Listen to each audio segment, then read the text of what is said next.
Inside of the concentration camps during the Second World War, there were many evil guards and members of staff who made the lives of prisoners awful.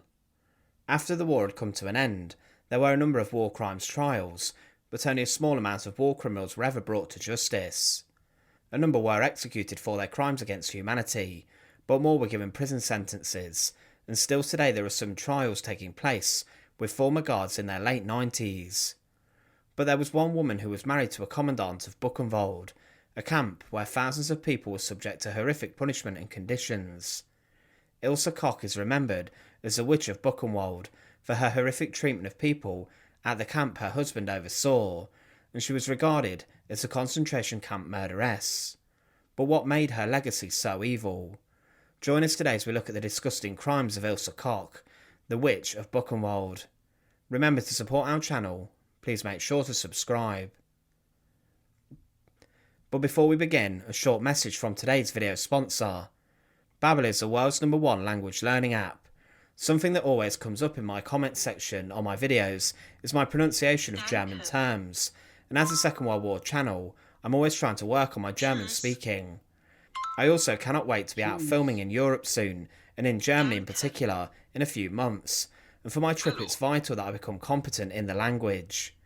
But Babbel is incredible at helping my development, as it teaches real-world practical conversations that I can use, for example, when I'm at the airport or when I'm ordering food. Also, the short 10-minute interactive lessons are fun to do, and I particularly enjoy doing them whilst I'm on the train, and find being productive on these journeys very rewarding. Babbel also offers multiple ways to learn, catering for different learning styles. They have podcasts to games and even videos, and even offer some live classes with fantastic teachers. One standout feature of Babbel, also is what helped me a lot, is the speech recognition, which helps to improve my German accent and pronunciation. But it's a fantastic app, and all the lessons are created by real-life language teachers who are experts in their field, and who have so many years of experience. The lessons are not made through algorithms or AI, but real people. One of my biggest worries I have when travelling is how I will be able to converse with native speakers, but Babbel has definitely helped to ease my anxiety over this. So with the holiday or vacation season almost upon us, there has never been a better time to learn a new language. Get 65% off your subscription today by using my link in the description box below, and start speaking a new language in just 3 weeks with Babbel. Ilse Koch joined the Nazi Party in 1932, and was considered a long-standing member of the political party. She would attend different rallies with her friends, and she also made many different companions who were ingrained with the Nazi ideology. In 1934, through her friends in the SA and SS, she met her future husband, Karl-Otto Koch. She, like so many in post-World War I Germany, was attracted to Hitler's politics, and her husband was well liked inside of the SS. But Karl continued in his role inside of the SS, and within a few years, Ilse and Karl were engaged to be married. But in 1936, Ilse began to work as a guard and a secretary inside of the Sachsenhausen concentration camp, near to Berlin. Karl had been assigned as the commandant of the camp, the one responsible for all the camp's rules, laws and discipline. He had previously worked as an officer at the Esterwagen camp and also the Lichtenburg camp, before he then became the commandant of the Columbia concentration camp in Berlin. This was a notorious Gestapo prison, but then Karl Koch was transferred to oversee Sachsenhausen. He took with him Ilse, his fiancée, and he gained further promotions. Ilse inside of Sachsenhausen would be involved in record keeping, but she was also a guard who was responsible for prisoner discipline, and the conditions here were very tough. When Karl-Otto Koch worked as a commandant, he was one of the first leaders of it as it opened in 1936. The camp was supposed to perfect the most efficient and effective execution methods inside of the death camps, and also here prisoners would be huddled into a small room, where they were then executed, being shot in the back of the neck.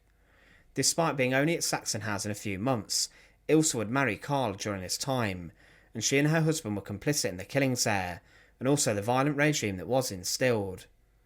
But Karl Koch must have been well respected by Heinrich Himmler and other members of the SS, and he was transferred to Buchenwald to work there as a commandant.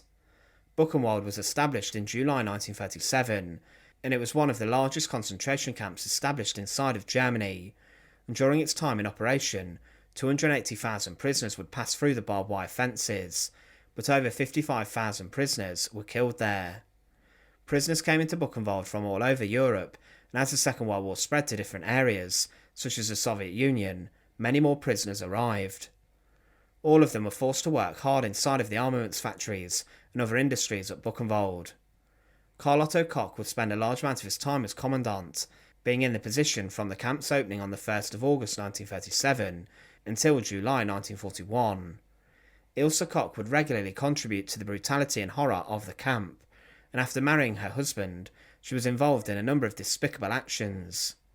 One thing she ordered to be built inside of Buchenwald was to use the money that had been stolen from the prisoners to construct an indoor sports arena.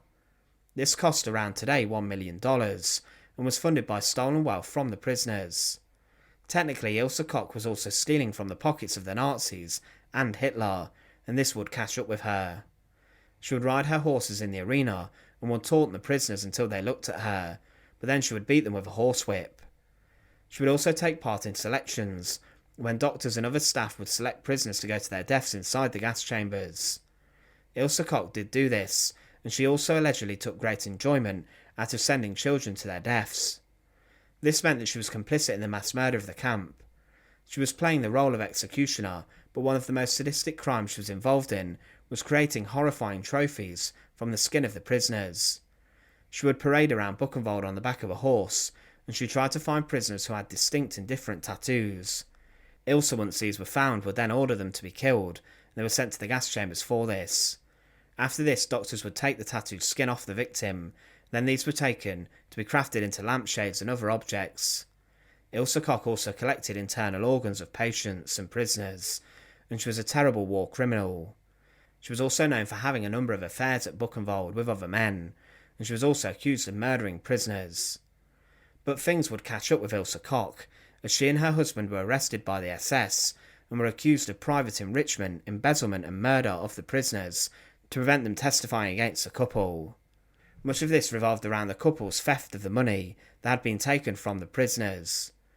Ilse was arrested and was imprisoned by the Nazis, but was acquitted as evidence against her embezzling money was not found, but her husband was sentenced to death and was even executed inside the camp he once oversaw, being shot by a firing squad. But after the war, Ilse was arrested by the Americans and was then brought to trial as a war criminal. She was charged with participating in a criminal plan for aiding, abetting and participating in the murders at Buchenwald. She was sentenced to life imprisonment, and she claimed she was 8 months pregnant as well, and her sentence was later reduced to just 4 years imprisonment. This was based on the fact there was no convincing evidence that she had selected inmates for extermination in order to secure tattooed skin, or that she had possessed any article of human skin. However, the US Army did seize these items, but the link to Ilse was not as concrete as it could have been. It was said her crimes were primarily against the German people. They were not war crimes against American or Allied prisoners, and with this her sentence was reduced. However, public pressure led to Ilse being arrested yet again and being tried again in 1950. 250 witnesses testified at her trial, and at one point she even collapsed in the gallery. Many witnesses came forward and said that Koch had chosen tattooed prisoners to be killed, and further witnesses spoke of her murder, violent behaviour and selections, and with this she was sentenced to life imprisonment. Ilse tried to appeal again, but this was dismissed.